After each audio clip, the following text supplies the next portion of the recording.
ভাই, আমি আপনার সঙ্গে কিছু জরুরি কথা বলতে চাই। লাইবা নিচু গলায় বলল। সামির ধীরে ল্যাপটপ বন্ধ করল। তার চোখে ক্লান্তির ছায়া। কি বলবে? কণ্ঠে কোনো উষ্ণতা ছিল না। লাইবা একটু ইতস্তত করে বলল, ভাই, আমি চাই আপনি সাইমের কাছ থেকে আমার জন্য তালাক চাইবেন। আমি তার সাথে থাকতে চাই না। সামির গম্ভীর মুখে বলল, লাইবা, যদি তুমি মাহিরার কারণে এসব বলছো তাহলে বলছে নিজের জীবন নিয়ে চিন্তা করো, অন্য কারোর জন্য নয়। লাইবার চোখে জল চিকচিক করছিল।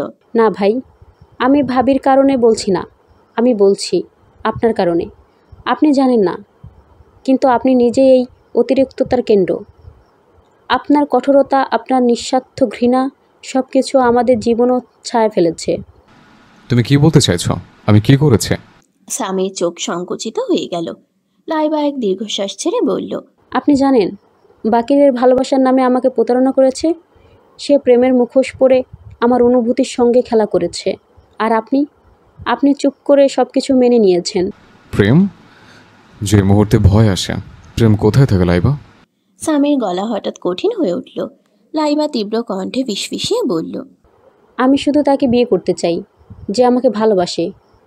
এটা কি এত বড় অপরাধ? আপনি আমার জন্য কিছুই করছেন না ভাই। আপনি শুধু নিজের ঘৃণার প্রতিশোধ নিচ্ছেন ভাবির প্রতি। সামির চোখে রাগের আগুন জ্বলে উঠল। তুমি কি বলছো আমার ভিতরের যন্ত্রণাকে?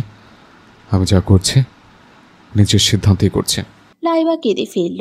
না ভাই, আপনি যা করছেন তা শুধু একরোখা প্রতিশোধ। আপনি জানেন না, ফারহানা, আপনার মতো নারী কখনো অন্যের বোধ ভালোবাসা কাটতে পারে না।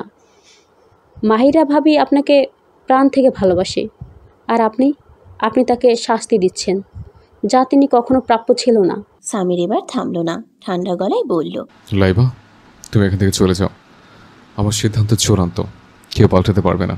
ভাই, শেষে একটা প্রশ্নের উত্তর দিন।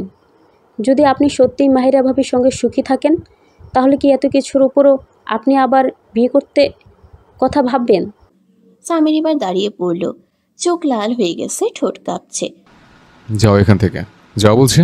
লাইবার কিছু বলেনি, কেবল চোখের জল মুছে সেখান থেকে ধীরে ধীরে বেরিয়ে গেল। তার পেছনে সামির হঠাৎ ল্যাপটপটা তুলে মেঝেতে ছুঁড়ে ফেলল। কাছের শব্দে লিভিং রুম কেঁপে উঠল। কণ্ঠে কোনো শব্দ ছিল না, কিন্তু ভিতরের এক বিস্ফোরণ যেন নিঃশব্দে চারপাশে ছড়িয়ে পড়ল। আজ রবিবার, এক সপ্তাহ কেটে গেছে, কিন্তু সামির আর একবারও মাহিরার মুখোমুখি হয়নি। এই দূরত্ব কি ইচ্ছাকৃত, নাকি পরিস্থিতি নির্মম পরিহাস? গত রাতে একটা ব্যবসায়িক পার্টি ছিল। ক্লান্ত শরীর, নিদ্রাহীন চোখ, তবুও ভোরবেলা ঘুম ভাঙতেই যেন মনে হলো কিছু একটা হারিয়ে গেছে। কিছু একটা দেখা দরকার ছিল আজ, কিন্তু সেই কিছুটা যেন নিজেই অদৃশ্য থাকার প্রতিশ্রুতি দিয়েছে। সামির গোটা বাড়িতে খুঁজেছে তাকে। ডাইনিং, বেডরুম, করিডোর, এমনকি রান্নাঘর পর্যন্ত ঘুরে এসেছে। কর্মচারীরা বিস্মিত হয়েছিল স্বামী দুরানি স্বয়ং রান্নাঘরে, কিন্তু স্বামী জানে সে কেন এসেছিল। আজ সে শুধু মাহিরাকে দেখতে চেয়েছিল, একটিবার নিঃশব্দে, কিন্তু খালি চোখে আর হৃদয়ে দীর্ঘশ্বাস নিয়ে ফিরে এসে লিভিং রুমে চুপচাপ চুলে আঙ্গুল চালাচ্ছিল সে। চোখগুলো ছিল ব্যাকুল, যেন কেউ হারিয়ে গেছে বহু দূরে। সেই চোখ আজ অনেকদিন পর কিছু খুঁজছিল। হঠাৎ উঠে লনের দিকে গেল সামির। বুকটা কাঁপল, কারণ সেখানে একটা দোলনায় বসেছিল সাদা পোশাকের এক তরুণী, হাঁটুর উপর হাত রেখে মুখ নিচু করে গভীর চিন্তায় নিমগ্ন। চারপাশে সাদা গোলাপ দিয়ে সাজানো সুইংটি যেন নিজেই কবিতা হয়ে উঠেছিল, আর সেই কবিতার প্রাণ ছিল সে, মাহিরা। সামির বহুক্ষণ তাকে দেখছিল কি নিঃসঙ্গভাবে সে হারিয়ে আছে নিজের ভাবনায়, কি নীরবে সে সইছে ভিতরে তোলপাড়। অভিমান যেন কথায় প্রকাশ পাচ্ছিল না। ভুল বোঝাবুঝির জাল আর হৃদয়ের অভাবনীয় যন্ত্রণা মিলে যেন তৈরি করেছে এক অব্যক্ত পর্দা। সামিরের মনে বাজছিল অদৃশ্য এক প্রশ্ন, কেন তুমি এমন করছো? কেন নীরবতা মাহিরা? আমি তো সেই মানুষ যে রাতে ঘুমাতে পারে না, যে চোখ বন্ধ করলেই তোমার মুখ খোঁজে। তবে কেন তুমি চলে যাচ্ছ? এই যে সম্পর্ক, এ কি শুধু ভুল আর অভিযোগে ভরা? তোমার হৃদয় কি একবার আমাকে ডাকেনি? মাহিরা তখনও সামিরের উপস্থিতি টের পায়নি, হয়তো পেয়ে উৎসুক। তার ঠোঁটে এক বিষণ্ণ হাসি খেলে গেল। কোনোদিন যে চোখ ভালোবাসা পড়তো, আজ সে চোখেই সন্দেহ খেলে যায়। মাহিরা মনে মনে বলল, তুমি কি জানো সামির, তুমি আমার বিশ্বাস ভেঙে দিয়েছো। আমি আর তোমার মিষ্টি কথা, তোমার তাকানো, তোমার নীরবতা, কোনো কিছুকেই আগের মতো বিশ্বাস করতে পারি না। তবুও তবুও কেন জানি আজও তোমায় দেখে হৃদয়ে হালকা কিছু দোলা লাগে আমার। তার চোখ বলছিল। ভালোবাসা যেখানে বিশ্বাস হারায় সেখানে কেবল ব্যথা বেঁচে থাকে। ভুল না হোক, ভাঙন ঠিকই আসে। সামির তখনও দাঁড়িয়ে অপলক চেয়ে থাকলো, যেন হৃদয়ের গভীর থেকে একটি আগুতি উঠে আসছিল। কাছে যেতে চায় অথচ সাহস হয় না। দূরত্বের এই নীরবতা দুজনের মাঝখানে প্রাচীর হয়ে দাঁড়িয়ে থাকলো। দুজনেই একে অপরের দিকে তাকালো, কিন্তু মাহিরা খুব দ্রুতই চোখ ফিরিয়ে নিয়েছিল। তার চোখে যেন কিছু একটা বিঁধেছিল, একটা অজানা বেদনা, যেটা সে নিজের হাত দিয়ে চেপে ধরে চোখ কষলিয়ে লুকাতে চেয়েছিল। ঠিক তখনই ফারহানা ও শামিল ঘরে প্রবেশ করলো। শামিল স্লিভলেস শর্ট কুর্তি ও ট্রাউজার পরে মাথায় ওড়না না রেখেই ঢুকেছিল একদম বেপরোয়া ভঙ্গিতে। কিন্তু সামিরের এমনভাবে মাহিরাকে এক দৃষ্টে যেন পাগলের মতো দেখার দৃশ্যটা ফারহানার গলায় তিতা হয়ে গিয়েছিল। এখানে কি করছো শামির?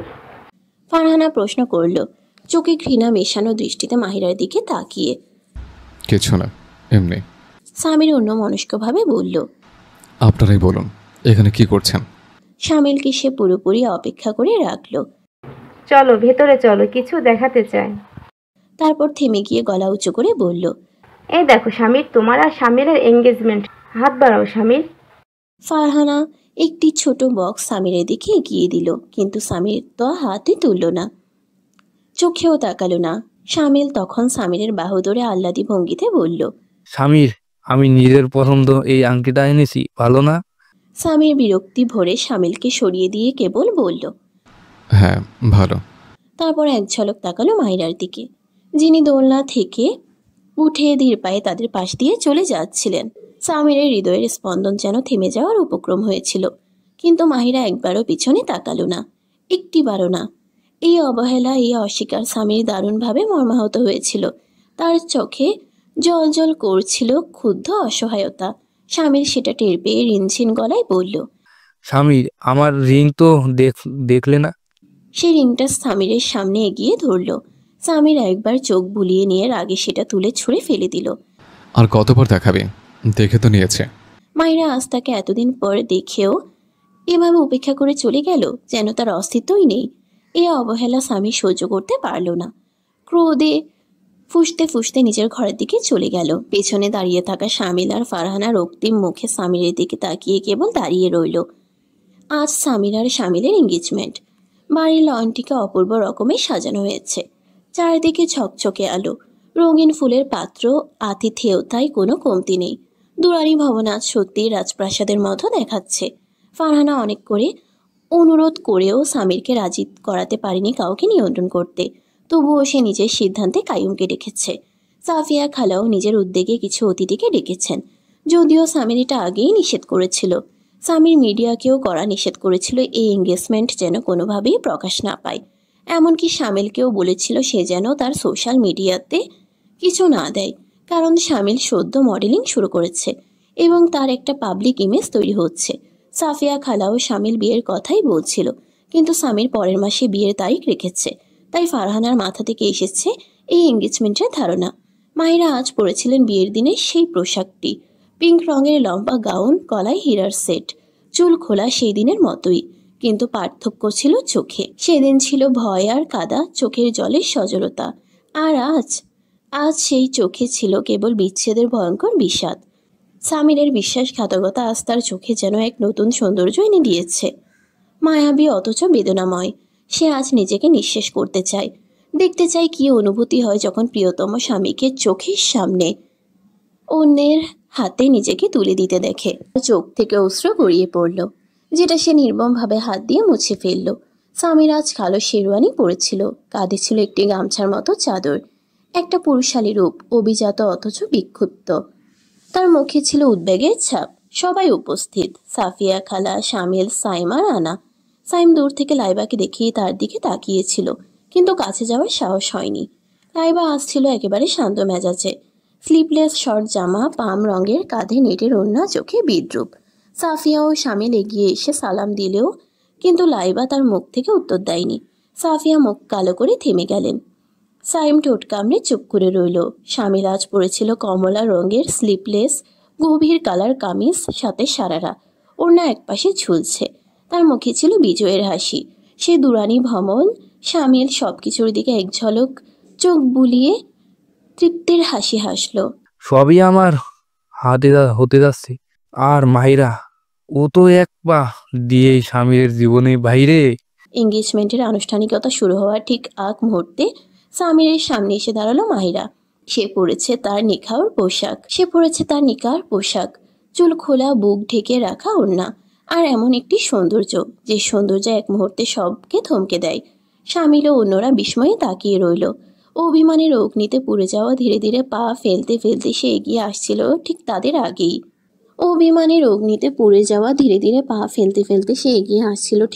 দিকেই। কাইয়ুম এক মুহূর্তে বাকরুদ্ধ হয়ে গিয়েছিল। প্রথমবার সে মাহিরাকে খোলা চুলে দেখল। সে ছিল তার কল্পনার চেয়েও অনেক বেশি অপরূপ। কাইয়ুম এক ঝলক শামিলের দিকে তাকালো, আবার সামিরের দিকে, আর মনে মনে আফসোস করল সামিরের সৌভাগ্য নষ্ট হবার জন্য। সামির ক্রোধে ঠোঁট কামড়ে ধরেছিল। মাথায় ওড়না নেই, খোলা চুলে, সাজগোজে এমনভাবে আসবে এটা তো আর কল্পনারও বাইরে ছিল। সে নিজে তো তাকে নিষেধ করেছিল এই পোশাকটি যেন সে শুধু তার জন্য রাখে, শুধু তাদের বিবাহ বার্ষিকীতে। আর আজ সে সেই পোশাক পরে এসেছে, সামিরের দেওয়া প্রতিশ্রুতিকে অগ্রাহ্য করে। কোথায় তার নির্জনতায় কান্নায় ভরা অভিমানের আড়ালে লুকিয়ে থাকবার কথা, আর সে এসেছে সকলের সামনে এক আত্মবিশ্বাসী রূপে। সামিরের বুকের মধ্যে আগুন জ্বলছিল। শামিলের মুখ ক্রমশ লাল হয়ে উঠছিল, কারণ সামির এক দৃষ্টিতে তাকিয়েছিল শুধুই মাহিরার দিকে। লাইবা এক প্রকার আনন্দে মুচকি হেসে উঠল মাহিরার আত্মবিশ্বাস দেখে। মাহিরা এসে সামিরের সামনে কিছুটা দূরে দাঁড়ালো। সে তার চোখ দিয়ে দেখতে চায় কিভাবে সামির আর শামিলের আঙ্গুলে আংটি পরায়। হাত বাড়াও শামিল। ফারহানার তাড়াহুড়ো গলায় নির্দেশ এলো। সামির একবার মাহিরার দিকে তাকালো, তারপর হঠাৎ হাসলো, হাত বাড়িয়ে দিল। কিন্তু দৃষ্টিতে ছিল শুধুই মাহিরা। শামিলও তার হাত বাড়িয়ে দিল। ফারহানা দ্রুততার সঙ্গে আংটি ধরিয়ে দিল সামিরের হাতে। সে চায়নি মাহিরার রূপ আবার সামিরকে মোহগ্রস্ত করে। এবার সামির একেবারে মনোযোগ সহকারে শামিলকে আংটি পরিয়ে দিল, কারণ আজ তার রাগ ছিল, অভিমান ছিল। মাহিরা তার আদেশ অমান্য করে এসেছে, তাই তার হৃদয়ে জ্বালাময়ী প্রতিশোধের আগুন। মাহিরা দাঁড়িয়েছিল, কিন্তু তার হৃদয়ের সব বাদ যেন খুলে যাচ্ছিল। হয়তো একটুখানি আশা করেছিল সামির এই এঙ্গেজমেন্ট করবে না, কিন্তু না, সে হাসি মুখে আংটি পরিয়ে দিল।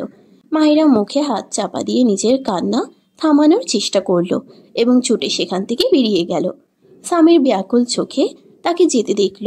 তার মুখে হাত চলে গেল দাড়ির উপর, চোখ আগুনের মতো লাল হয়ে উঠেছিল। চলো কেক কাটো শামিল।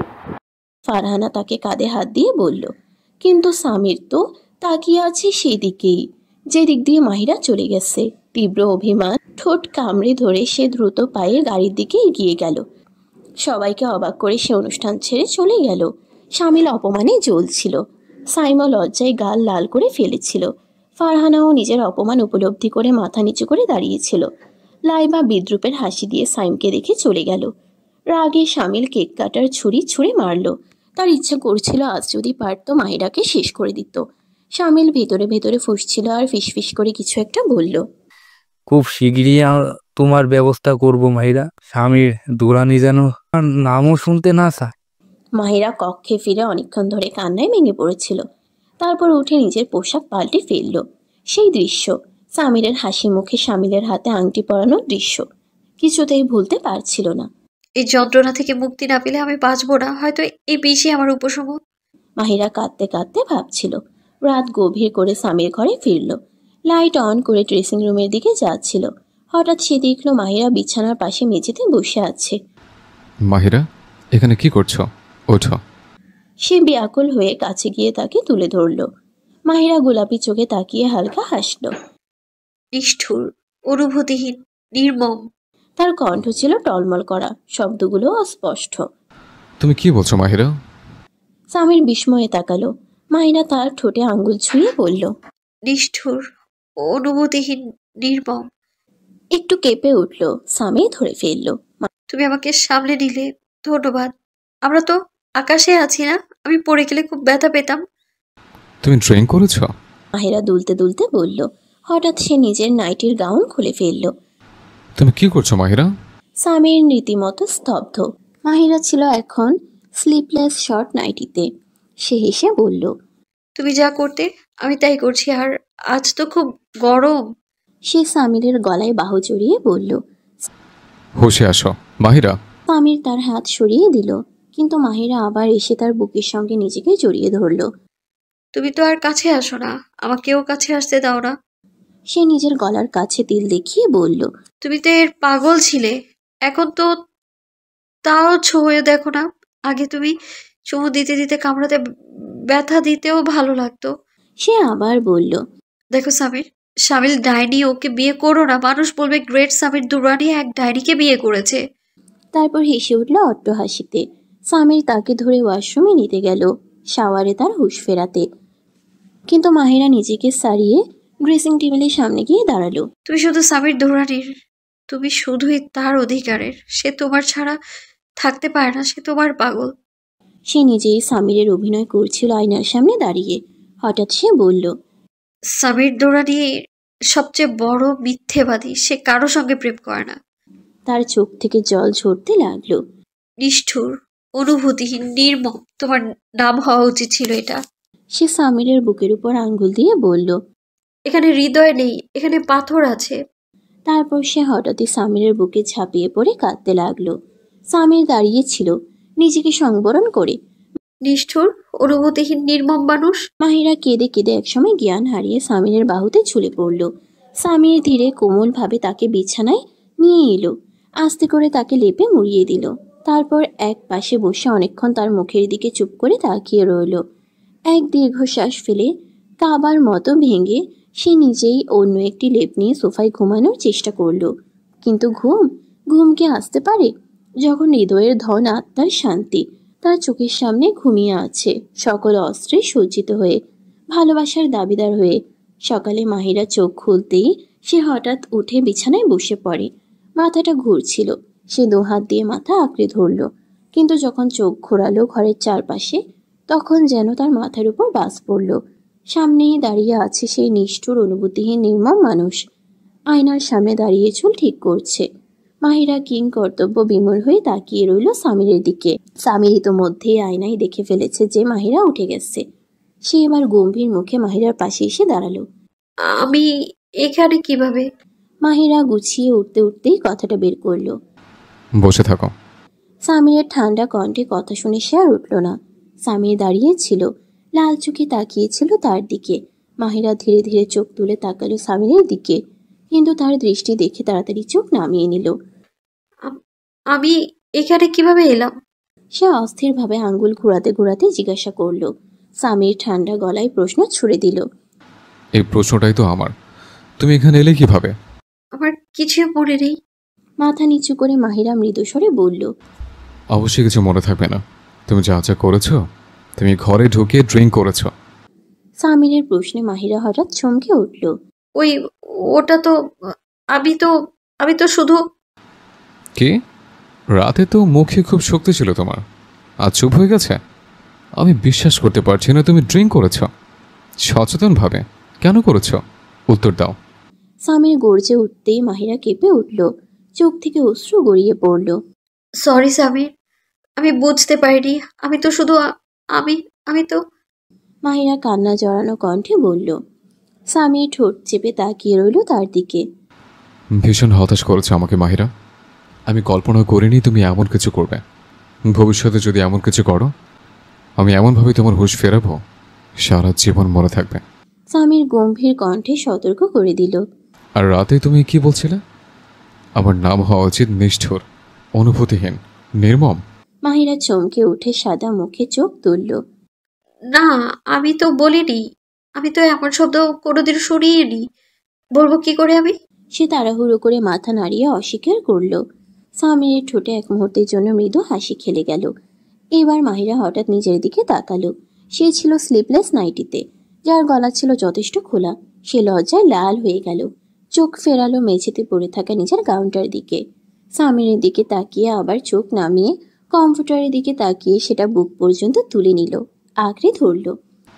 কি হলো, লজ্জা পাচ্ছ? রাতে কোথায় ছিল এই লজ্জা, যখন তুমি বেহায়ের মতো সব সীমা অতিক্রম করছিলে? সামিরের কথায় মাহিরা লজ্জায় মুখ হা করে তাকিয়ে থাকলো। ঠোঁট কামড়ে ভাবতে লাগলো সে কি করেছে রাতে। সামির নিজেই বলল, তুমি নিজে গাউন খুলেছ, আমাকে ফোর্স করছিলে। না না, আমি কখনোই এমন কিছু করতে পারি না। মাহিরা অসংলগ্ন স্বরে বলল, যখন কেউ নেশায় থাকে তখন সে এমন সব করে যা হুঁশে থাকলে কখনো করতো না। মাই ডিয়ার ওয়াইফ, ভবিষ্যতে আবার যদি এমন কিছু করো তাহলে আমি নিজে হাতে তোমাকে মাটির নিচে পুঁতে ফেলবো। এখন ওঠো, শাওয়ার নাও এবং নিচে চলে আসো। সামির ঠান্ডা লাল চোখে তাকিয়ে সাবধান করে চলে গেল। আসলে সামির খুব কষ্ট পেয়েছিল মাহিরা ড্রিঙ্ক করা দেখে। সে জানতো মাহিরা এটা করেছে শামিল আর তার এঙ্গেজমেন্টের যন্ত্রণায়। কিন্তু যাই হোক, সে ছিল তার স্ত্রী, তার সম্মান। সামির দুরানি সিদ্ধান্ত নিয়ে ফেলেছিল আজ থেকে এই ঘরে অ্যালকোহলের কোনো স্থান নেই। সকালে উঠে সে প্রথম কাজ করেছে, সব বোতল ফেলে দিয়েছে। শামিল যখন বাড়িতে ফিরে আসে তখন নিজের রুম পুরো উল্টে পাল্টে ফেলে দেয়। কিভাবে অপমান করলো সে আমাকে, কিভাবে এনজয়মেন্টের অনুষ্ঠান মাঝপথে ফেলে চলে গেল। শামিল ঠোঁট চেপে শ্বাস নিচ্ছিল। আমি তাকে ছাড়বো না মাহিরা, এমন পরিণতি দেব তাকে যে পুরো দুনিয়া তার জন্য দুঃখ প্রকাশ করবে। শামিল আক্রোশের ভরে নম্বর ডায়াল করে ফোন কানে ধরে বলল, হ্যালো, শোনো, আমি একটা ছবি পাঠাচ্ছি, এটা এমনভাবে ভাইরাল হোক যেন পুরো মিডিয়া থমকে যায়। হেডলাইন হবে ব্রেকিং নিউজ, কিন্তু কোথাও আমার নাম আসা চলবে না। ফোন কেটে দিয়ে শামিল ঠান্ডা হাসল। চেয়ার পেছনে ঠেকিয়ে হেলান দিয়ে শামিল গভীর আনন্দে চোখ বন্ধ করল। অফিসে ব্যস্ত মিটিং চলছে। স্বামীর সামনে গুরুত্বপূর্ণ ক্লায়েন্ট বসা। এই সময় দরজায় টোকা দিয়ে সেক্রেটারি ফারহা ঢোকে। মিস ফারা, আপনি জানেন তো আমি মিটিং চলাকালীন কোনো বিঘ্ন পছন্দ করি না। ফোন কলও নিতে মানা করেছে, আর আপনি এমনি ঢুকে এলেন। স্বামীর কড়া চোখে তাকালো। মিটিংয়ের পর কথা বলবো। ফারহা অপমানিত ভঙ্গিতে বেরিয়ে যায়। কিছুক্ষণ পর মিটিং শেষ করে স্বামী যখন ফোন অন করে তখন এক ঝটকে চেয়ার ছেড়ে উঠে পড়ে। মিস ফারা, দরজায় টোকা দিয়ে ফারহা ঢোকে। আপনি আমাকে সকালে কেন জানালেন না যে এই ছবি আর নিউজ সারা সোশ্যাল মিডিয়ায় ঘুরছে? স্বামী রীতিমতো গর্জে উঠল। ঠিক আছে, সব মিডিয়া হাউসের সঙ্গে যোগাযোগ করুন, আমাকে একটা লাইভ সেশন সেট করে দিন। বলে ফারহা মাথা নিচু করে বেরিয়ে গেল। স্বামীর উত্তেজিত হয়ে নিজের চেয়ার চাপড়াতে লাগলো। কি করতে পারে এমন কাজ? এক ঝলকে ছবি দেখিয়ে ফোনটা টেবিলে আশ্রয় ফেলল। মাহিরা ঘুম ভাঙার পর নিজের গাউন পরেছে। সামিরের উষ্ণ শালটা হাতে নিয়ে নিজেকে মুড়িয়ে নেমে গেছে নিজের ঘরে। ঘরে ঢুকে শাওয়ার নিয়েছে তীব্র মাথা ব্যথা, ঘোর আর দুর্বলতা নিয়ে। মেয়েটকে ডেকে এক কাপ কফি চেয়েছে। কিছুটা সময় পর বিছানার পাশে হেলান দিয়ে বসে চোখ বুঝেছে। চোখ বুঝতেই আবারও সেই জ্বলন্ত ছবি ভেসে উঠেছে। সামির কিভাবে হাসি মুখে শামিলের হাতে আংটি পরাচ্ছিল, আবারও কান্না নামে চোখ বেয়ে। সামিরের ভালোবাসা কেন এমন অক্টোপাসের মতো আমায় জড়িয়ে রেখেছে? কেন আমি নিজেকে ছিঁড়ে বেরোতে পারি না? কেন ওর দূরত্বের ভাবনাতে বুকটা যেন থেমে যায় আমার। মনে মনে প্রশ্ন করতে থাকে নিজেকে। আমি তো প্রতিবার নিজেকে ভেঙে ওর সামনে দাঁড়িয়েছি, একটা শোপিসের মতো নিজেকে সাজিয়েছি, কেবল এই বিশ্বাসে যে ও আমার স্বামী, ওর কাছে আমার অধিকার আছে। একজন পুরুষ যদি রেগে থাকে, ভালোবাসা দিয়ে নারীকে টেনে আনে, কিন্তু পুরুষ যদি নারীকে অবহেলা করে, চোখে জল, কষ্ট, আকুতি সবই অদৃশ্য হয়ে যায়। পুরুষ তো বিছানায় বুঝিয়ে দেয় নারী তার কতটা প্রয়োজন, বলে তুমি আমার পূর্ণতা। কিন্তু আমি যখন নিজেকে সাজিয়ে ওর জন্য এলাম, তখন তো ও আমাকে বেহায়া বলল। আমার নারী সত্তা, আমার আত্মসম্মান সব যেন রাস্তায় ফেলে দিল। মাহিরার কণ্ঠ থেমে আসে। প্রতিবার মাফ করেছি, এখন আর না। এবার আমিও শেষ সিদ্ধান্ত নেব, এখানে আর নয়। আমি আর এখানে থাকতে পারবো না। আমার নিজের অস্তিত্বের অস্বীকার আমি আর করতে পারবো না। সামির আমার সহনশীলতাকে আমার দুর্বলতা মনে করেছে। এখানে আমার কিছুই নেই, সবকিছু তো সামির দুরানির। যখন সামির দুরানি আমার নয়, তাহলে এসবের উপর আমার অধিকার কেন? কোনো অধিকার নেই। মাহিরা হিস্টেরিক স্বরে চিৎকার করে উঠল। তারপর দুপাটটা গলায় জোরদার করে বেঁধে দরজা থেকে বেরিয়ে গেল। লিভিং রুমে বসা লাইবা তাকিয়ে দেখে তাকে, তখনই তাকে ডেকে ডেকে থামালো। ভাবি, তুমি কোথায় যাচ্ছ? আমার নিজের বাড়িতে, নিজের পরিবারে।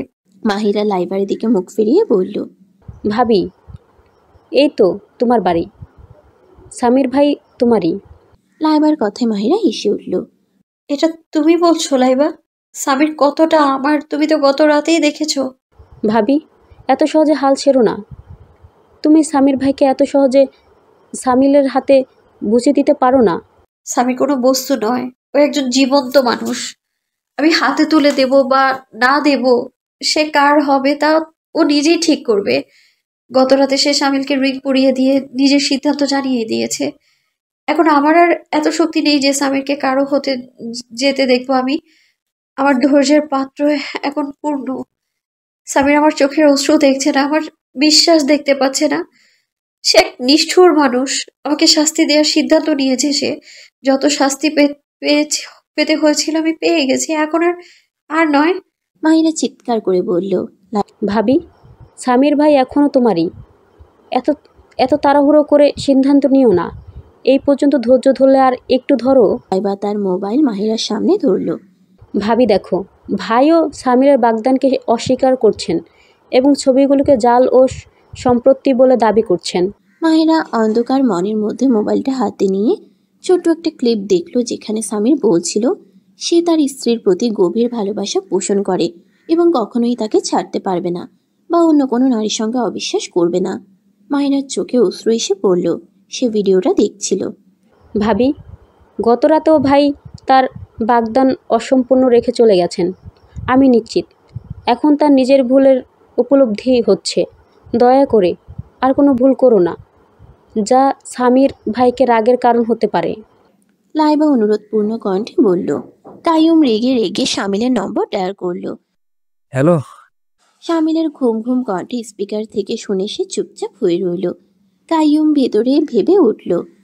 ওহ মহারানী ঘুমোচ্ছে মনে হয়, এখনো তার নিজের কাজের খবর নাই। শামিল, আমার তোমার বাড়ির কাছে এসেছি, দ্রুত বেরিয়ে এসো। রাগে গলা কাঁপতে কাঁপতে বলল এবং সঙ্গে সঙ্গে ফোন কেটে দিল। শামিল অবাক চোখে মোবাইলটি দেখল। এখানে কি করছে?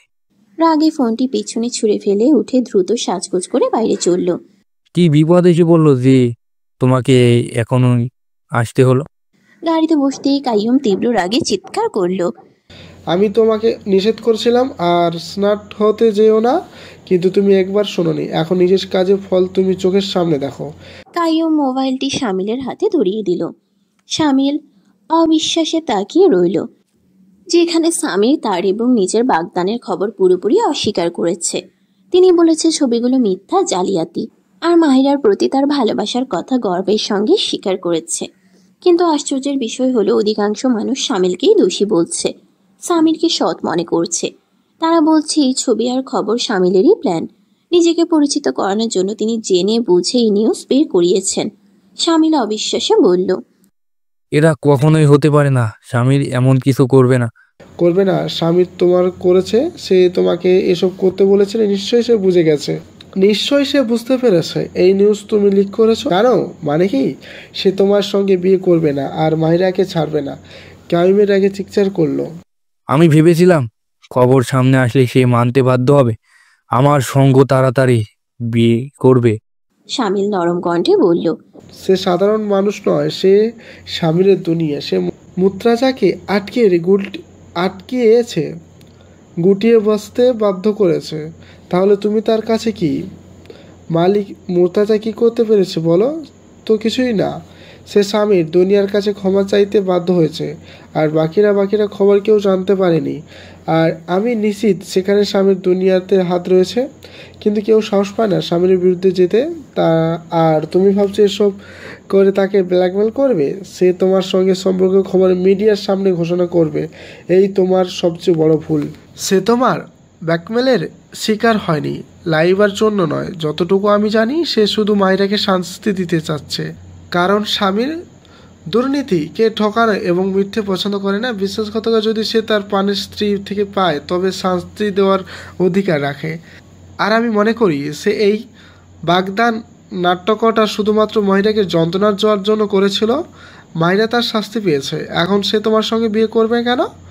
আর তুমি তাকে এই প্রত্যাখ্যান সুযোগ দিয়েছো। কাইয়ুম পাগল হয়ে চিৎকার করল। আমি এত কাছে এসে স্বামীরকে হারাতে পারবো না। শামিলের কষ্ট মিশ্রিত কণ্ঠে শোনা গেল, আমি মাহিরাকে হারাতে পারি না। এখন শেষ ধাক্কা দিতে হবে, যা এত গভীরভাবে মাহিরা তার জীবন থেকে চিরতরে বেরিয়ে যাবে। কিন্তু কায়ুম, যদি এবার স্বামীর জানতে পারি? শামিল তার কথা মাঝখানে কেটে বলল। আমি নিশ্চিত সে জানবে না, কারণ সেই মাহিরার ব্যাপারটা মাথা দিয়ে নয়, হৃদয় দিয়ে চিন্তা করে। যদি সে কিছু জানতে পারে তবে স্বামীর গুলি আর আমার বুকে আমি মরতে পারি, কিন্তু মাহিরাকে হারাতে পারবো না। মাহিরা আমার একমাত্র পছন্দ, এই এত সুন্দরী আমি ছেড়ে যেতে পারবো না। আমার তাকে বিছানায় রানী হতে হবে, তাই তুমি আর কিছু করবে না, বুঝলে? কাইয়ুম কড়া কণ্ঠে সতর্ক করল। মাহিরা নিজেই হেসে উঠল। মানে স্বামী শুধু আমাকে কষ্ট দিচ্ছে, বিয়ে করবেন না। তার চোখের সামনে সে ভিডিও এসেছিল যেখানে স্বামীর সারা বিশ্বের সামনে তার ভালোবাসার কথা জানিয়েছিল। এগুলো মিথ্যা ছবি। আমার এসব সঙ্গে কোনো সম্পর্ক নেই। আমি বিয়ে করেছি, আমার স্ত্রীকে আমি ভালোবাসি। আমি তাকে কখনো ধোঁকা দিতে পারি না। তবে খবর শোনা গেছে আপনি খুব শীঘ্রই স্ত্রীর তালাক দেবেন। রিপোর্টার প্রশ্ন করল। যে খবর ছড়িয়েছে তার কোনো ভিত্তি নেই। স্বামীর দৌড়ানি মরতে পারে, কিন্তু কখনো স্ত্রীকে ছাড়বে না। মাহিরার ঠোঁটে লুকানো লাজুক হাসি ছাড়ালো। মাহিরার হৃদয়ে মনে মনে বলল, আমি মরতে পারি, কিন্তু আপনাকে কখনো ছাড়তে পারবো না। তিনি আবারও নিজের স্বামীর থেকে দুই মিষ্টি কথা শুনে সব ভুলে গেলেন। অবশেষে তিনি একজন নারীই তো ছিলেন। দরজায় ঠক ঠক করার শব্দে মাহিরা তার স্বপ্নের জগৎ থেকে বেরিয়ে এলো। শাহিদা এসে বলল, মাহিরা বেগম, আপনার ফোন এসেছে ল্যান্ডলাইনে। আমার ফোন? সামির তো নয়, তাই না? মাহিরা উত্তেজিত হয়ে ফোনের দিকে ছুটল। মাহিরা তাড়াহুড়ো করে বলল, হ্যালো সামির। মনে হচ্ছে তোমার মাথায় বেশি খুশি হয়ে গেছে শুধুমাত্র একটি ভিডিও দেখে। কাইয়ুমের বিষাক্ত কণ্ঠ ফোনে শোনা গেল। মাহিরা শান্ত কণ্ঠে বলল, মনে হচ্ছে কারো আগুন লেগেছে সেই ভিডিও দেখে। কাইয়ুম, তোমার এভাবে আমাকে ফোন করা দরকার নেই, কারণ আজ রাতে আমি সামিকে তোমার সত্য কথাটা জানাবো। মাহিরা ফোন রাখতে গেলেন। হঠাৎ কাইয়ুমের তীব্র কণ্ঠ তাকে থামিয়ে দিল। মাহিরা, এটা দেখো, ভুল ধারণা, যেহেতু তুমি স্বামীকে আর দেখতে পারবে। তোমার এই কথার মানে কি? মাহিরার কণ্ঠ অপমান, যা শুনে কাইয়ুম হেসে উঠল। মানে স্বামীর এখন আমার সামনে, ভাবছি আর তার কফিতে বিষ মিশিয়ে দেই, অথবা বাড়ি ফিরেই গুলি করে দেই, কারণ তুমি আমার কথা মানবে না। তাই ভাবছি তোমাকে বিধবা করে নিজেই কাছে নিয়ে আসি। শোনো কাইয়ুম, তুমি এটা করতে পারবে না। তোমার তোমার কাছে আল্লাহর নামে অনুরোধ, আমার স্বামীকে কিছু করো না। মাহিরা কাঁদতে কাঁদতে অনুনয় করল। কাইয়ুম নির্মম কণ্ঠে বলল, কাইয়ুম প্লিজ, এটা করো না, তোমার কাছে অনুরোধ করছি আমি। মাহিরা কাঁদতে কাঁদতে বলল, ঠিক আছে, আমি এই ব্যাপারে ফিরে দেখবো। তুমি নিজের ঘরে ফিরে যাও, সেখানে একটা ফোন থাকবে। ওই ফোন থেকে আমাকে এখনই কল করো, তারপর হয়তো আমি আমার সিদ্ধান্ত পূর্ণ বিবেচনা করতে পারবো। কাইয়ুম বলেই ফোন কেটে দিল। মাহিরা দৌড়ে ঘরে ঢুকলো। সোজা বিছানার উপরে থাকা মোবাইলটা দেখতে পেল। সে তাড়াতাড়ি সেটি তুলে কাইয়ুমের নম্বর ডায়াল করলো। কাইয়ুম তখন সামিরের অফিসে বসে এক প্রজেক্ট নিয়ে আলোচনা করছিল। হঠাৎ তার মোবাইলে মাহিরার কল এলো। কাইয়ুমের মুখে একটা রহস্যময় হাসি ফোটে। ফোনের আওয়াজে সামির বিরক্ত হয়ে কাইয়ুমের দিকে তাকালো। আমরা তো খুব গুরুত্বপূর্ণ প্রজেক্ট নিয়ে আলোচনা করছি, তাই এই ফোনটা সাইলেন্টে দাও অথবা অফ করে দাও। আরামে হলেও কিছুটা ঝাল ছোড়া ভঙ্গিতে বলল সাইমির। সরি ভাই, কে জানে কে রাতে থেকে বরাবর ফোন করছে, কোন মেয়ে, কণ্ঠ বেশ মধুর, তবে আমি আজ বেজায় বিরক্ত। কাইয়ুম বিরক্ত গলায় বলল এবং মোবাইলটা টেবিলের উপর এমনভাবে রাখলো যাতে সামির সহজেই স্ক্রিনে ঝলমলানো নম্বরটি দেখতে পারে। মাহিরা হাত কাঁপানো ও চিন্তিত হয়ে আবার কাইয়ুমের নম্বর ডায়াল করলো। ঘন্টা বেজে উঠল। সামির রাগে মোবাইলের দিকে তাকালো, কিন্তু স্ক্রিনে ঝলমলানো নম্বর দেখেই তার মনে হলো পৃথিবীটা তার পায়ের নিচ থেকে সরে যাচ্ছে, আকাশ তার উপর পড়ছে। সে অবিশ্বাসে নাম্বারটা দেখলো, এটা মাহিরার নম্বর। কম্পমান হাতে ও রক্তিম চোখে ফোন ধরলো সামির। আমার কথাটা শোনো, একবার শুধু আমার সঙ্গে কথা বলো। মাহিরার কণ্ঠ সামিরের কানে আসতে লাগলো। ফোন ধরার হাত কাচের মতো নরম হয়ে গেল। ঘাড়ের রগগুলো ফুলে উঠল।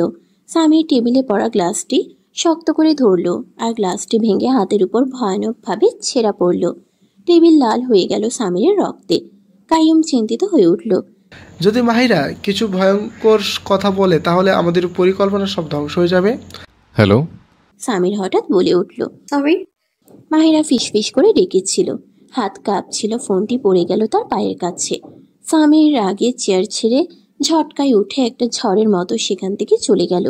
কাইয়ুম চেয়ারটিকে দুই হাতে ঘষতে ঘষতে হাসল প্রশান্ত হয়ে।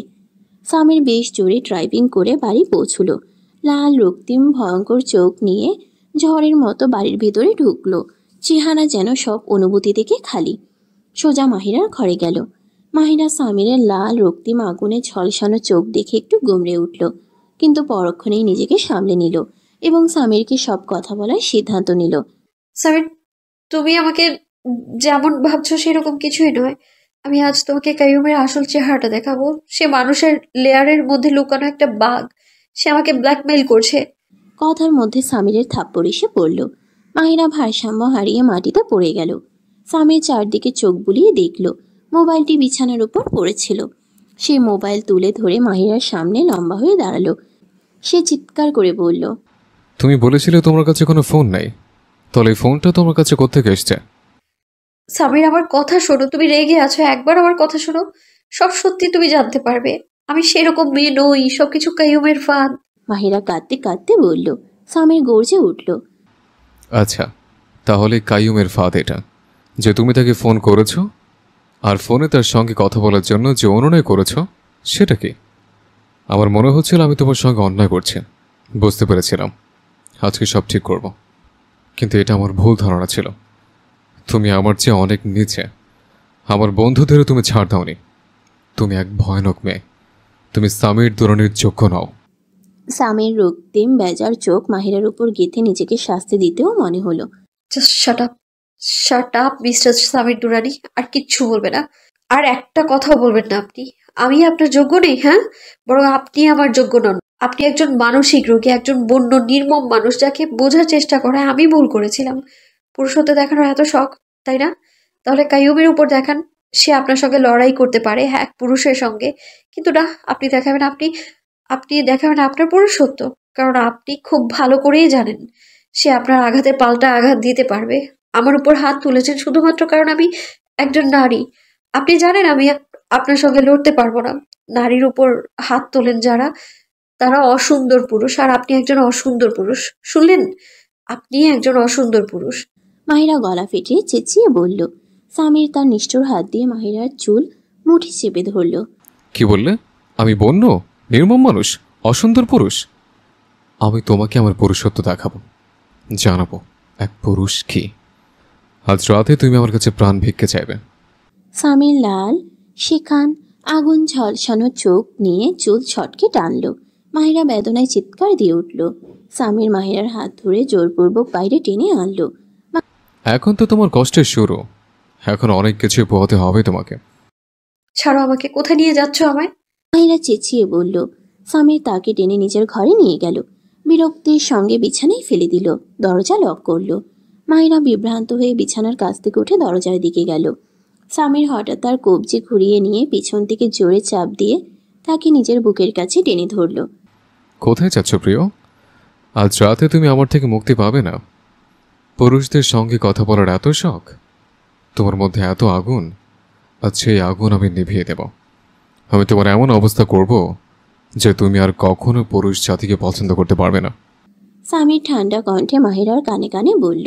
সামির রাগ ও ঈর্ষায় পাগল হয়ে গিয়েছিল। ভাববার ক্ষমতা তার নষ্ট হয়ে গিয়েছিল। স্যার প্লিজ আমায় ছেড়ে দাও, প্লিজ। তোমাকে ছেড়ে দেব? হ্যাঁ, ছেড়ে দেব? সত্যি কথা বলতে গেলে আমি জীবনে কাউকে যদি এত ভালোবাসি, সে তুমি। নিজের জীবন থেকে বেশি তোমাকে ভালোবাসে। তবুও তোমার দেহ প্রতিদান কি? ধোকা, ফাঁদ, মিথ্যা। কি বললে? আমি কাইয়ুমের সঙ্গে লড়াই করব? আমার প্রেমে কি কমতে ছিল যে তোমার কাইয়ুমের দরকার হলো? আমার মধ্যে কিছু কমতে ছিল, তাই তোমার দরকার হলো ওর। কিন্তু আজ আমি সব কমতে পূরণ করে দেব। সামির মাহিরার মুখের দিকে হাত বাড়িয়ে ধরে বলল। তারপর আবার বিছানায় ফেলে দিচ্ছিল। শার্ট খুলে তার দিকে এগিয়ে যাচ্ছেন। মাহিরা কাঁপতে কাঁপতে সোজা হয়ে দাঁড়ালো। তখন সে বিছানার বাইরে উঠতে গেলে সামির পুরোপুরি তার উপর আধিপত্য বিস্তার করেছিল। মাহিরা চিৎকার করে কাঁদছিল। সামিরের নির্মমতা সীমাহীন ছিল আজ রাতটা। মাহিরা চিৎকার করছিল, কান্না করছিল, সামিরকে সাহায্যের জন্য ডেকে চলেছিল, কিন্তু সামিরের উপর তার কোনো প্রভাব ছিল না। সামির তার শার্ট মাহিরার মুখে ঠুকিয়ে তার ক্ষুদ্র প্রতিবাদের গলা চেপে দিল। সে মাহিরাকে এতটাই ভয়াবহ অবস্থা করেছে যে মাহিরা সম্পূর্ণ অচেতন হয়ে পড়েছিল। সামির ঘৃণার নজর দিয়ে তাকিয়ে উঠে গেল। পরের দিন সকাল। মাহিরার চোখ খোলা। গত রাতের দৃশ্য চোখের সামনে ভেসে উঠল। মাহিরার পুরো শরীর যেন ভারী পাথরের নিচে চাপা পড়েছে। বিরক্ত হলেও সে নিজের অস্তিত্ব টেনে নিয়ে বাথরুমে গেল। শাওয়ার খুলে নিচে দাঁড়ালো। চিৎকার করে নিজের শরীর, হাত আর ঘাড় মুছে দিল, যেন সামিরের স্পর্শ থেকে মুক্তি পাওয়ার চেষ্টা। শেষে শাওয়ারের নিচে বসে কাঁদতে লাগলো। মাহিরা তার চুল 2 হাতে টেনে ধরল আর নিজের মুখে বহু থাপড়া মেরেছিল। আমার নিজের উপর লজ্জা হয় যে আমি তোমার মতো একটা রাক্ষসকে ভালোবেসেছি। মাহিরা চিৎকার করে বলল। অনেকক্ষণ শাওয়ার নিয়ে নিচে বসে থাকলো সে। আমরা নারীরা কতটা পাগল, কতটা মূর্খ। পুরুষের অস্থায়ী ভালোবাসাকে নিজের সব কিছু ভাবি। তার ভালোবাসার দুটো শব্দ আমাদের জীবনের সমস্ত অর্থ। আমরা তার অধিকার দাবি করতে শিখি। সে প্রেম করে তাই সে অধিকার দাবি করে, কিন্তু সে আদৌ অধিকার দেয় না। সে চায় আমরা তার ইচ্ছে মতো শাসনই। আমি যদি আগেই বুঝতে পারতাম, আমি তোমার ভয়ে বিয়ে না করতাম, তাহলে তখন যদি নিজের জন্য লড়াই করতাম আজ, তাহলে তুমি আমার সঙ্গে এমনটা করতে পারতে না। অনেকক্ষণ শাওয়ারের নিচে বসে থাকলো সে। মাহিরা বাইরে এসে রাতে পরা কাপড় পরে 2 পাটটাই নিয়ে নিজেকে ভালোভাবে ঢেকে নিচে নামলো। সিগারেটের টুকরোগুলো শুধু অ্যাস্ট্রেতেই নয়, ছড়িয়ে ছিটিয়েছিল পুরো মেঝেতে। সামির দুরানি কেবল সিগারেটই টানছিল না, যেন নিজের রক্ত জ্বালিয়ে দিচ্ছিল প্রতিটি নিঃশ্বাসে। তার ভেতরে এক আগুন জ্বলছিল, সময়ের সঙ্গে সঙ্গে যা আরও তীব্র হয়ে উঠছিল। মাহিরা, যিনি তার দিকে একবারও না তাকিয়ে ঘরের বাইরে পা বাড়াতে উদ্যত হয়েছিল, হঠাৎ থেমে গেলেন সামিরের কণ্ঠস্বর শুনে। সামিরের ঠান্ডা ও ভারী কণ্ঠ ভেসে এলো। থামো, কোথায় যাচ্ছ? আপনার এই বাড়ি ছেড়ে যাচ্ছি চিরতরে। ফিরে তাকিয়ে সংবেদনশূন্য কণ্ঠে জবাব দিলেন মাহিরা। সামির হেসে উঠল, ঠোঁটের কোণে খুনে বিদ্রুপ। চমৎকার সিদ্ধান্ত। আমি ঠিক এটাই চাইছিলাম, আজ তোমার ধাক্কা মেরে বাড়ি থেকে বের করে দিতে।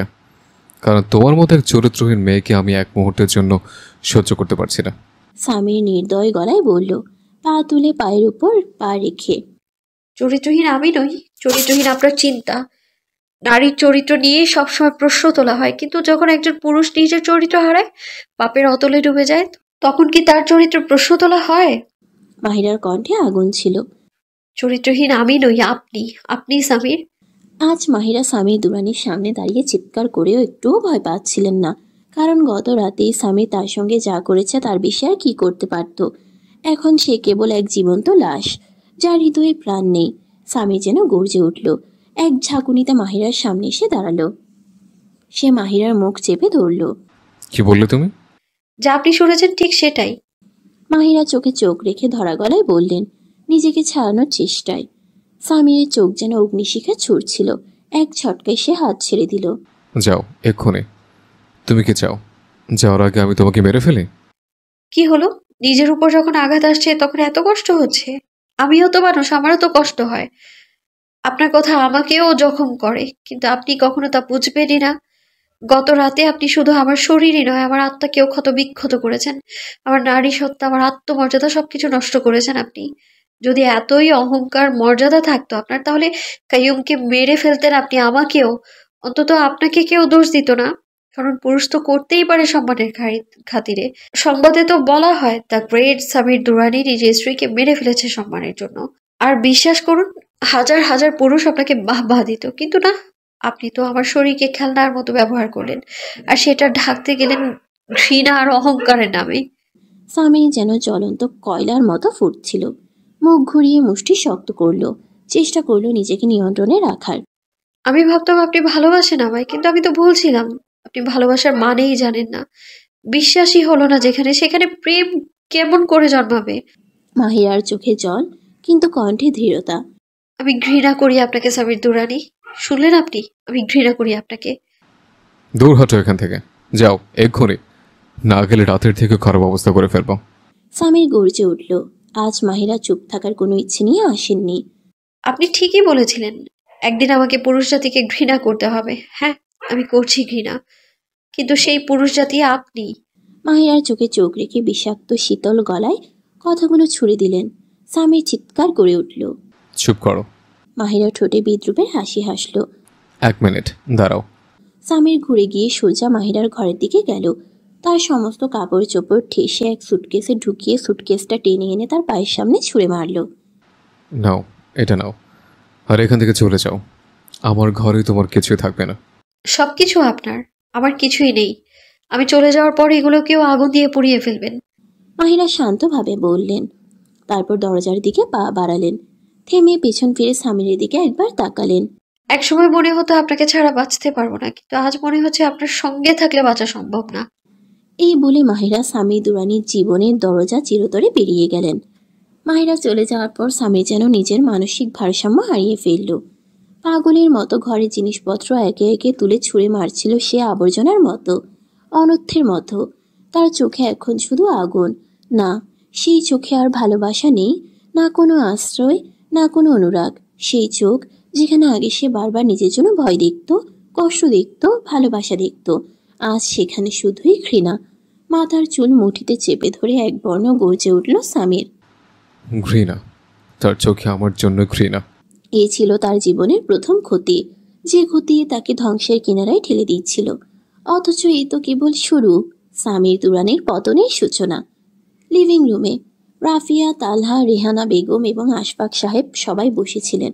তখনই দরজার বেল এমন এক ভয়াবহ শব্দে বেজে উঠল যেন কেউ বেল চেপে ধরে রেখেছে, ছাড়তেই ভুলে গেছে। তওবা তওবা, কে এমন বেল বাজায়? রাফিয়া বিরক্ত কণ্ঠে বলল, মুখ বিকৃত করে। তালহা উঠে গিয়ে দরজাটি খুলতেই সামনে দাঁড়িয়েছিল মাহিরা। জীর্ণ বিবর্ণ, কাঁপা কাঁপা শরীর, মুখে নীলচে আঘাতের দাগ, চোখে হাহাকার। মাথা থেকে পা পর্যন্ত শরীর ঢেকে রেখেছে ওড়নায়, যেন নিজেকে আড়াল করার ব্যর্থ চেষ্টা। কিন্তু ঢেকে রাখা যায় না সেই সব দাগ যা কোনো পশুর করতে দ্বিধা হয়। স্বামীর দুরানির পশুত্বের দাগ লেগে আছে তার শরীরে। তালহা ছুটে এলো, কাঁপা গলায় জিজ্ঞেস করলো, মাহিরা, কে করেছে এসব? কি হয়েছে তোমার? সে মুহূর্তে তালহা তার বাহু না বাড়ালে হয়তো মাহিরা মাটিতে লুটিয়ে পড়ত। তালহার হৃদয় বিদীর্ণ হয়ে গেল। এই মেয়েটি, যার জন্য নিজের প্রাণ দিতে দ্বিধা করতো না সে, আজ কি অবস্থায় ফিরে এসেছে। মাহিরা, চোখ খোলো প্লিজ। তালহা ব্যাকুল হয়ে তার নাম ধরে ডেকেই চলল। সে মাহিরাকে কোলে তুলে নিয়ে দ্রুত ভিতরে নিয়ে গেল। সবাই স্তব্ধ, হতবাক হয়ে চেয়ে রইল। কেউ কোনো শব্দ করল না, শুধু আশফাক সাহেব নিজের বুকে হাত চেপে ধরলেন। রেহানা বেগম ছুটে এসে পানি দিলেন, ঔষধ খাওয়ালেন। তবুও শান্ত হতে পারলেন না আশফাক সাহেব। এক বাবা, যার কন্যা সদ্য বিবাহিত, এমন হাল নিয়ে ফিরে আসে, সে কেমন অনুভব করে কে জানে। রেহানা বেগমের মুখ সাদা, হাত কাঁপছে। আর রাফিয়া, তার ঠোঁটে এক বিদ্রুপাত্মক হাসি। এই তো দেখো, বড় ঘরে বিয়ে দিয়ে এখন নিজের অবস্থাও ভুলে গেছে। রাফার চোখে যেন তৃপ্তি।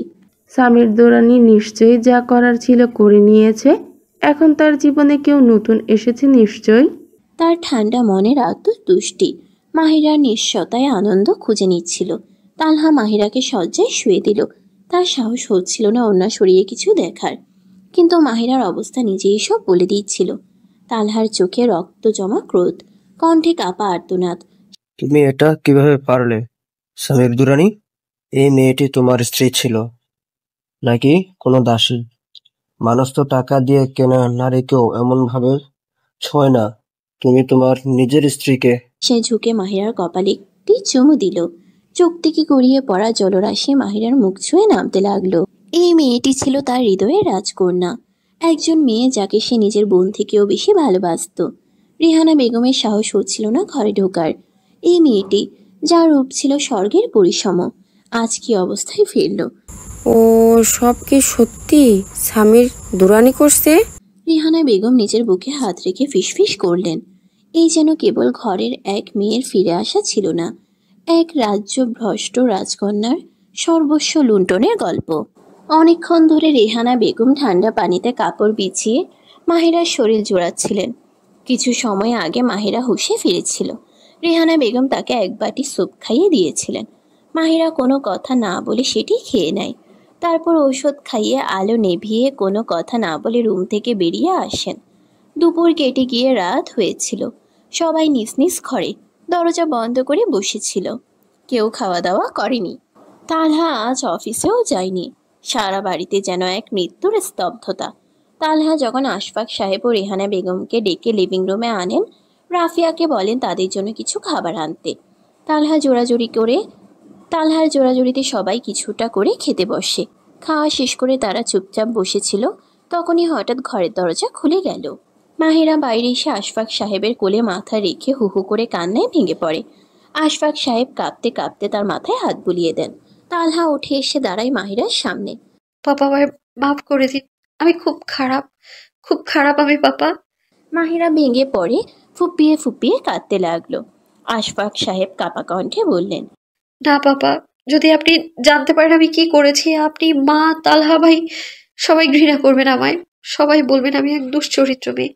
মাহিরার কণ্ঠ কাঁপছে, বাক্যগুলো টুকরো টুকরো, সে যেন নিজের মাঝে নেই। তালহা ভাই তো আমায় সব সময় সম্মান দিয়েছেন, ভালোবাসা দিয়েছেন, কখনো কোনো কিছুতেই বাধা দেননি। অথচ আমি কি করেছি? সে হেঁচকি তুলে কাঁদতে লাগলো। রেহানা বেগম উৎকণ্ঠিত হয়ে এগিয়ে আসেন। মাহিরা, এসব কি মাহিরা? তালহা আর রাফিয়া কিছু না বলে চুপচাপ দাঁড়িয়ে সব শুনছিল। মাহিরা তখন হিচকি তুলে ফেসে ফেসে সব বলে দেয়। ফেক ফেসবুক অ্যাকাউন্ট, এক ছেলের সঙ্গে কথা বলা, কাইয়ুম সম্পর্কে যা কিছু, সব সত্যি আজকে ফেটে বেরিয়ে আসে তার ভিতর থেকে। সে আর চাপা রাখতে পারছিল না। সে আশফাক সাহেবের কোলে মাথা রেখে থরথর করে কাঁপতে থাকে। আশফাক সাহেব কোনো কথা না বলে হাত সরিয়ে নেন। মাহিরা সেই মুহূর্তটুকু অনুভব করে যেন ভেঙে পড়ে আরো বেশি। সে হেঁচকি তুলে কাঁদতে থাকে। এতক্ষণ চুপ করে থাকা রাফিয়া বিষে দংশিত সাপের মতো ফোঁস করে উঠল। বাহ মাহিরা, তুমি তো সত্যিই পারো। আমাদের নাকের ডগায় দাঁড়িয়ে এসব করেছো, আর আমরা কিছুই বুঝিনি। নিজের বাবার মতো ভাইকে ঠকিয়েছো। যে ভাই তোমায় চোখের মণির মতো রাখতো, সেই ভাইয়ের মুখে কালিমা লেপে দিলে তুমি। নিজেই নিজের নামে বদনাম তুলে আবার এই বাড়িতে ফিরেছ। সামির দরানি ঠিকই করেছে তোমার সঙ্গে।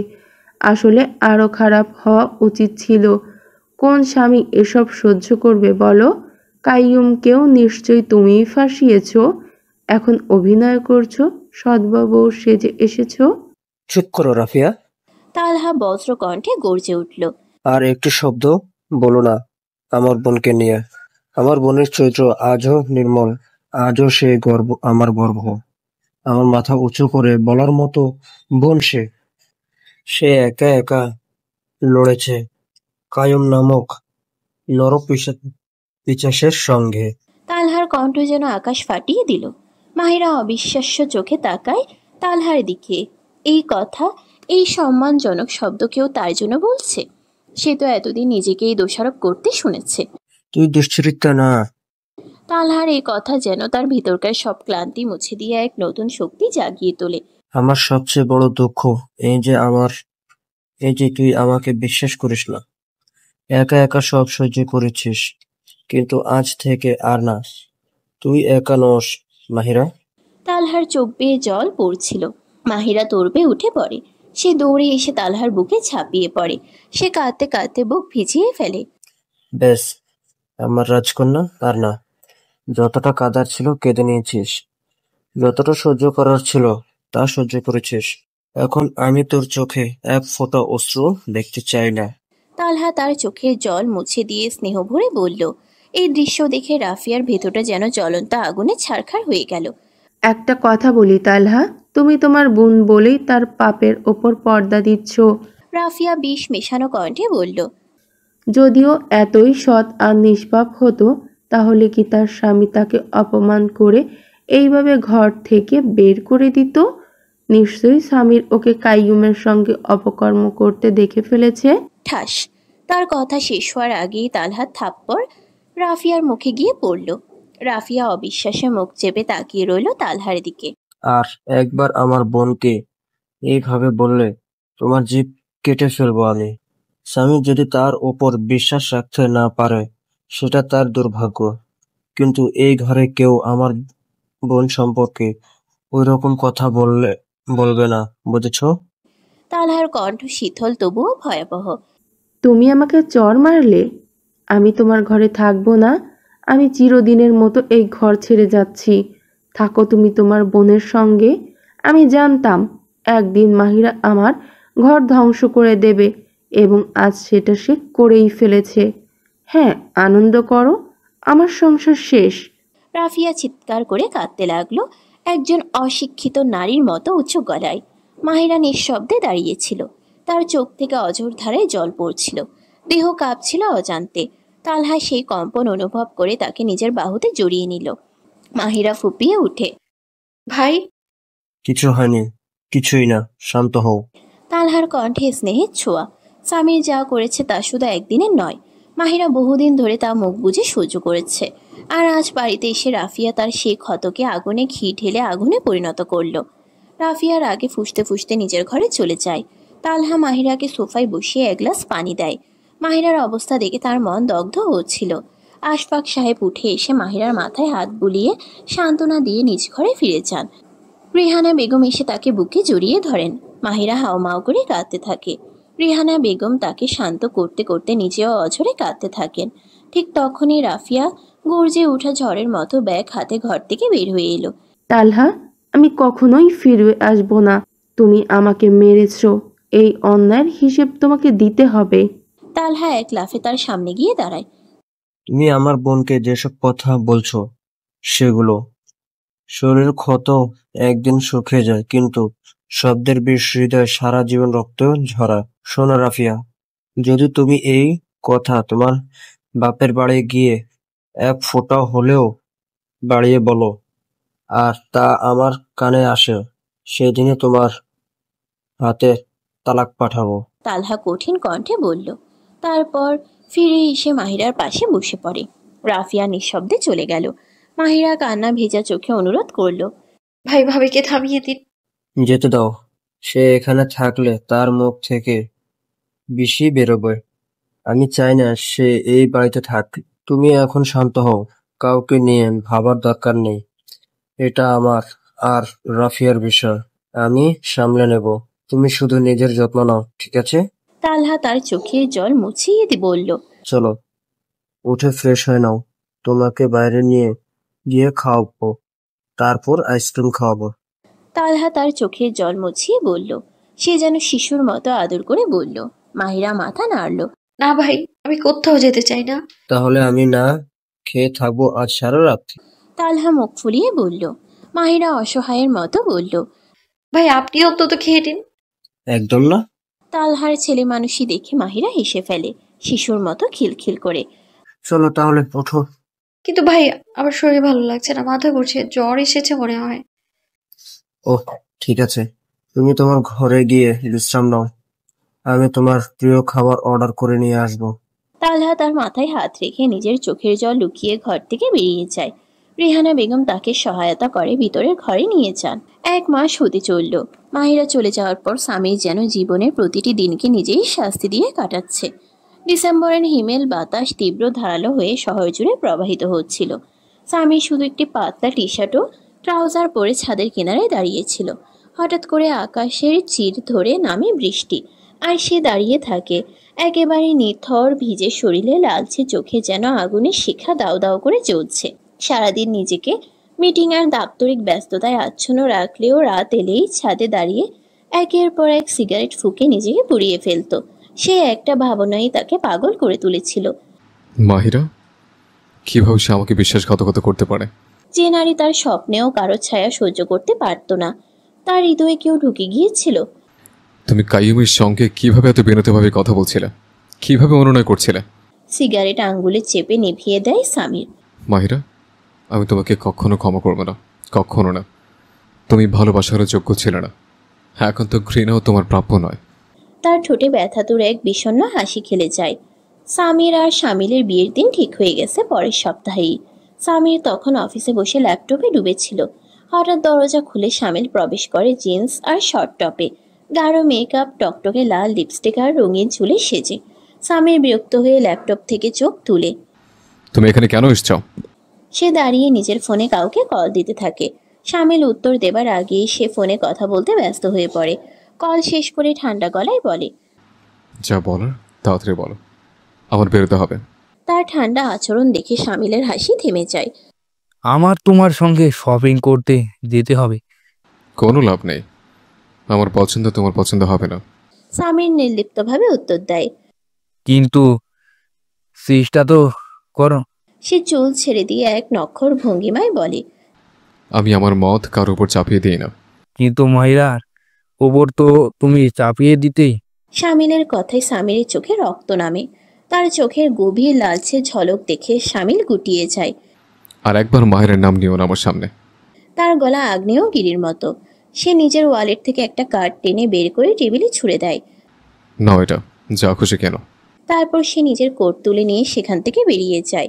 সামিল একটুও দুঃখ প্রকাশ না করে কার্ডটা নিজের পার্সে রেখে বলে, না থাক, তোমার দরকার নেই।